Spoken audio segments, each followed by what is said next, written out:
It sounds like it's coming close to you. I know. You can, and I have goosebumps everywhere. You can do this. I know that you can. You are strong enough, and I believe in you. Holy. You can do this. So you go ahead and you take all that energy that you need, and you can do it. And if you don't want us to tell anybody, oh my God, I will not tell anybody. I promise you that. I give you my word.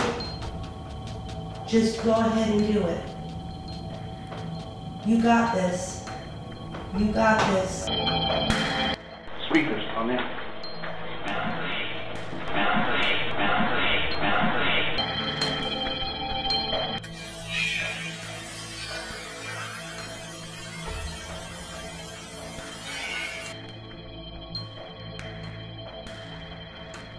Nice and loud for a yes. Let's begin. Do you want Megan to leave this house? Ooh. Okay, we got your point.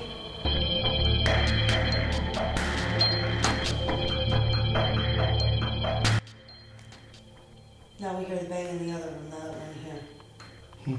Right? Yeah. I would really like to know who pulled the covers off of Craig and Megan while they were sleeping.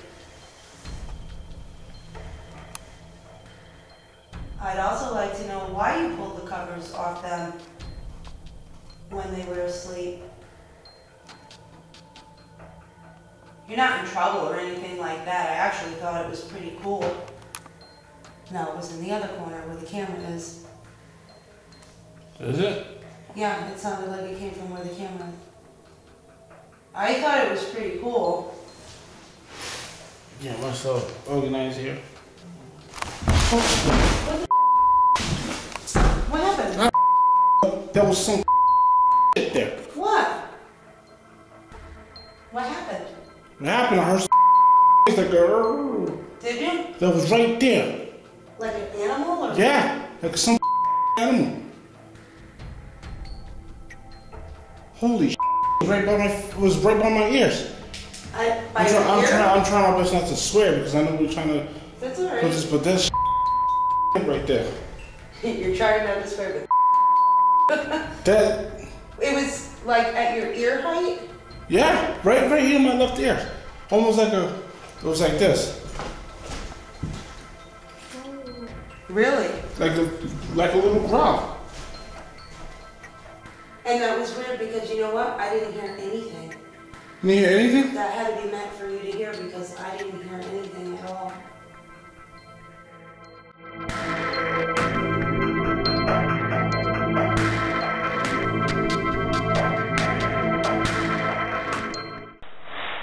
Yeah, myself organized here. Yeah, myself organized here. Yeah, myself organized here.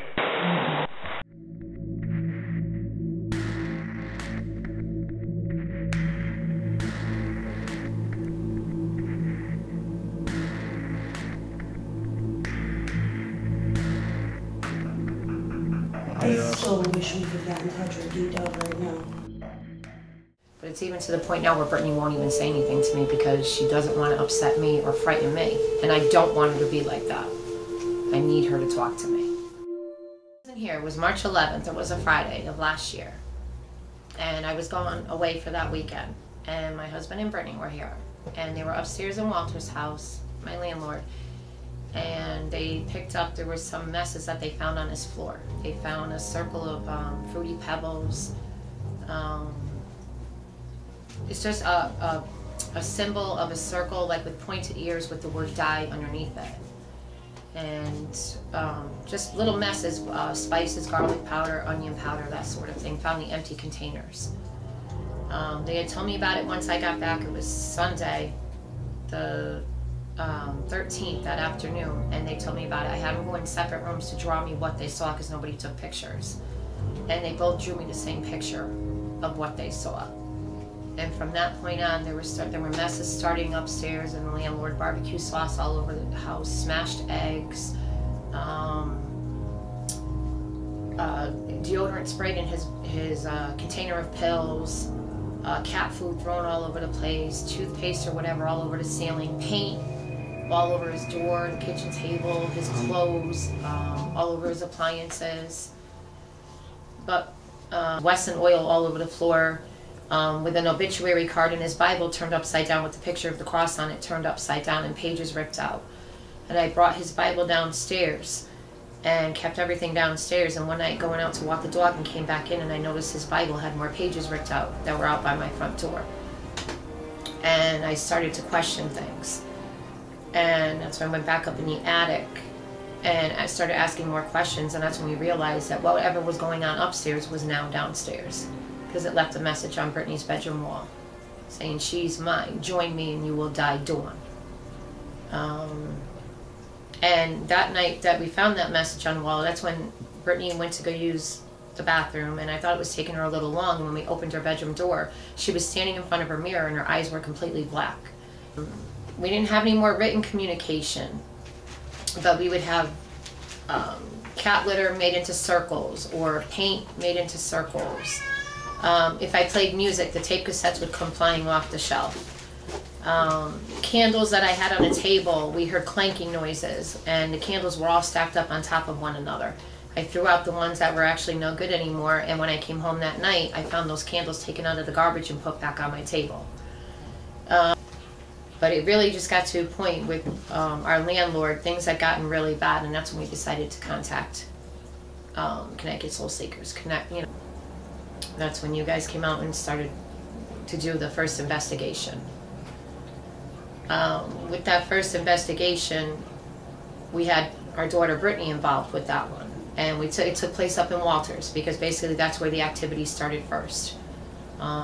We went upstairs in the attic too and asked questions and did a little bit of investigating in there, but mostly what was picked up on was when we had the EVPs and we had the ghost box session in Walters. But I'm telling you, that feeling up in the attic that day, I've never had a feeling like that before. Yes.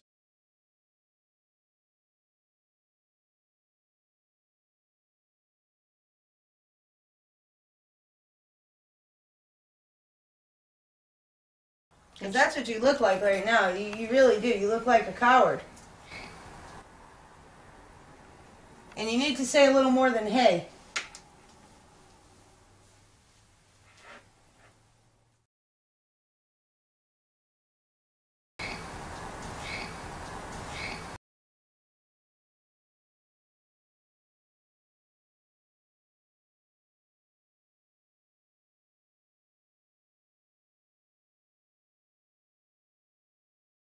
How about this? You know everybody's names here. I'll tell you again. You have Nicole, Alec, Angel, Walter, Brittany, Dawn, and Rob.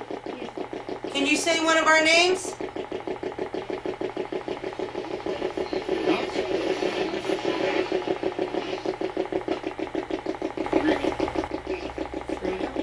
Yeah, Brittany. I thought it said Brittany. Just said Brittany. Yeah. Okay, it sounded like Brittany to everybody. Can you do it one more time for me? I won't ask you again. Okay, thank you. Do you like Angel? Twice for no, once for yes. Do you like Angel? Nice Do you job. like Nikki? Nice job, Brittany. Do you like Nicole? No. Twice. It's cold. It's really cold in here. Hi, my name is Matt Dowdell. I'm one of the co-founders of the Beacon Falls Paranormal Society. On April 18th, 2011, before Beacon Falls Paranormal Society was disbanded, we were asked by Angel and Nicole of Safety Soul Seekers to come with them on a case in Shelton.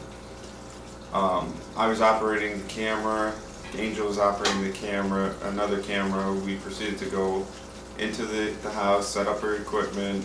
We made our way to the third floor, the attic area. While we were up there, we began hearing odd noises coming from the first floor, where the client's apartment was. me and Angel stayed in the 3rd floor while Nicole and Kevin went down to the 1st floor. A few minutes later, Nicole had radioed to Angel to come down to the 1st floor with the camera. I proceeded to stay in the attic with the client. At that point, the client and I began to notice shadows moving across the room directly behind her. Unfortunately, none of it was caught on camera. There was odd noises occurring throughout the whole attic area, as far as what sounded like footsteps. We would see things moving around. At that point, once the activity began to stop, we proceeded to walk downstairs to the 3rd floor, where we met up with Angel, Nicole, and Kevin. Are you related to someone who lives in this house? You are? Okay, you are. Are you related to Dawn? Are you related to Rob, her husband? Did you do the writings on the floor and the walls? Was that you? Did that light up? Yeah. That was you. You said, I want the girl. Was the girl Brittany?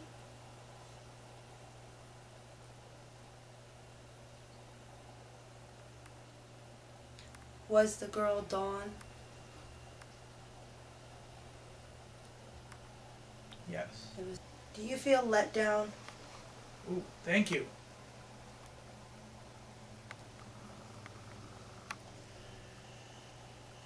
You're disappointed, aren't you? I know, I feel you. Are you? Can you go back and light that light up again so we know you're still here? Can you please light it up? That was me.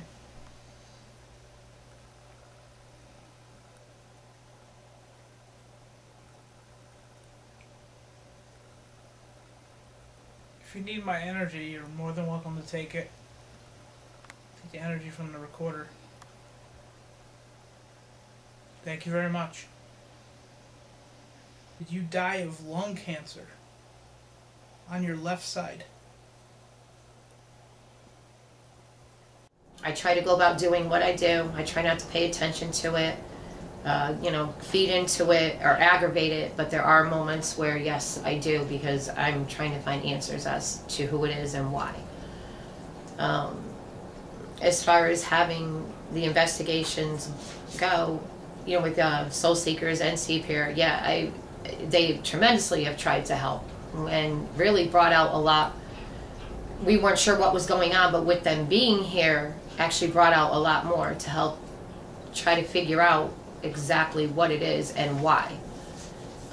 Would I recommend their services? Most definitely. And I've had you here several times as it is. I'm okay being friends with you, but even on a professional level. And I would definitely have you out here again. I feel as though you've helped. It tries to give answers, to explain things, even though we're still not sure what's going on because things are still going on. But it has helped to a point to try to understand it, to try to deal with it, to try to live with it each day, not knowing what to expect. Would I recommend you? Most definitely. Have I ever thought I've experienced something like this? No, I've always believed in it. I've always believed in anything paranormal, some things that we can't explain. But when it actually happens to you, you don't realize the simplicity of it until you actually are experiencing it and going through it and having to live it. And it takes on a whole new meaning all on its own. Hi, my name is Carrie Kerns, and I am one of the co-founders of CPEAR, which is Connecticut Paranormal Encounters and Research. And one of the things that I am going to be talking about tonight is the ghost box. And it's also been known to be called the Frank's box, as well as the spirit box. I've heard it called before. A while back, it used to be a manipulation of a basic Radio Shack radio. They would go and manipulate it so that it can scan through the channels. And what you wind up doing is create a white noise going through the various FM channels. You can use AM also. And then what that does is it allows for any kind of spirit energy to come through, and using manipulation of the white noise to communicate with whoever, you know, is inside the room asking questions. One of the things about it is we're still researching it and trialing it, only because there is things such as DJs. You have commercials on air. You also have songs that are playing on air. So is it just a coincidence with all the things that we are getting with these devices, or is it actual real-time EVPs that are coming through? And an EVP is an electronic voice phenomena. It's where you are actually able to hear a voice that you can't hear with your audible ear, but if you're using something such as the spirit box or the Frank's box or the ghost box, you're actually able to hear at that time. With the increase in the interest in the paranormal, you no longer need to go and purchase a Radio Shack radio and, you know, go online to figure out how to manipulate it and stuff like that. They actually sell devices now that go and cycle through the FM channels. There were a few cases that we actually did using the spirit box, the ghost box, and we actually had quite a few interactions. All the sessions that we have recorded, they were done here in the Connecticut area, on some of the cases here in Connecticut. And what we'll do is we'll go ahead and we'll show you some of the clips that we have.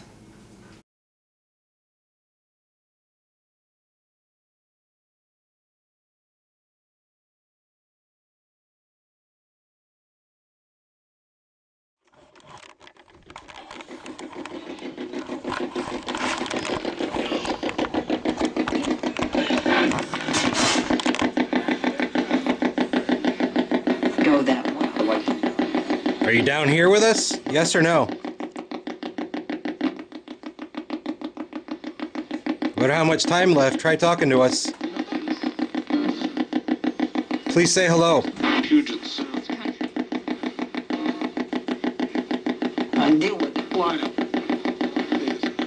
you say hello nice and loud so we can hear you?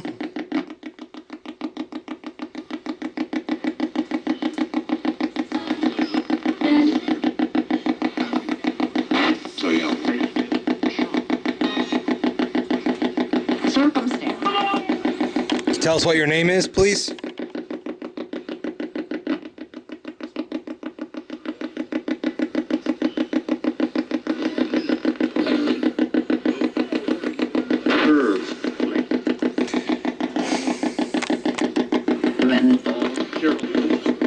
Can you say Mike? Leave.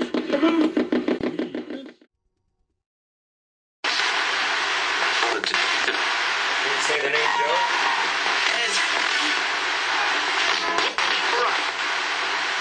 Say Joe.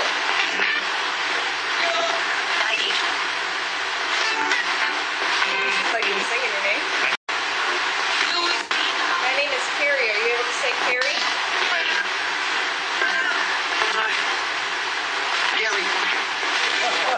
Wow. Who's the owner of this house? What was his name?